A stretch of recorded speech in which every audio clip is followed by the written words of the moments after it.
Cockroach जनता party कोणी स्थापन केली, कशामुळे स्थापन केली, त्यांची आयडिओलॉजी काय, त्यांचं व्हिजन काय, हे बिलकुल मुळातच मॅटर करत नाही.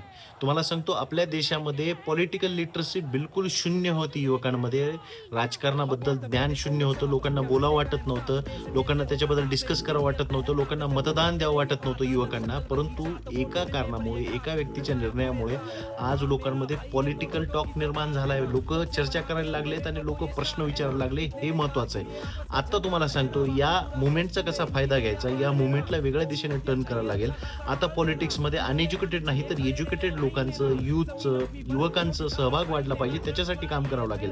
आज तुम्हाला सांगतो आपल्या गव्हर्नमेंट इन्स्टिट्यूशन जे आहेत, सरकारी ऑफिसेस पूर्णपणे भ्रष्ट झालेले आहेत. तिथे एवढा भ्रष्टाचार चालतो. तिथं भ्रष्टाचार करत असताना पकडला जरी गेला एखादा अधिकारी, तर त्याला 5-6 महिने सस्पेंड केलं जातं. अर्धी पगार दिली जाते. 6 महिने त्याला सुट्टी असते. त्याच्यानंतर परत रुजू केलं जातं. हे कित्येक तरी अधिकारी तुमच्या डोळ्यासमोर तुम्ही बघितलेलं असेल.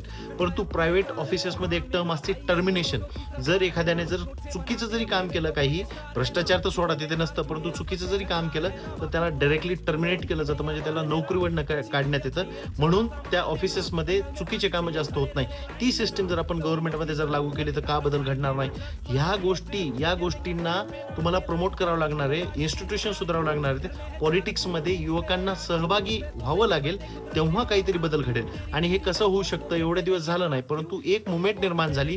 त्या मुवमेंटने लोकांना जागरूक केलं. एवढा मात्र कॉकरोच जनता पार्टीचा फायदा मुळातच महाराष्ट्राला, देशाला झालेला आहे. या मुवमेंटमध्ये सहभागी होणारा जो युवक आहे, तो काही ना काहीतरी प्रश्न घेऊन या मुवमेंटमध्ये सामील होतोय. त्याला वाटतंय कुठं ना कुठं तरी बदल घडावा म्हणून.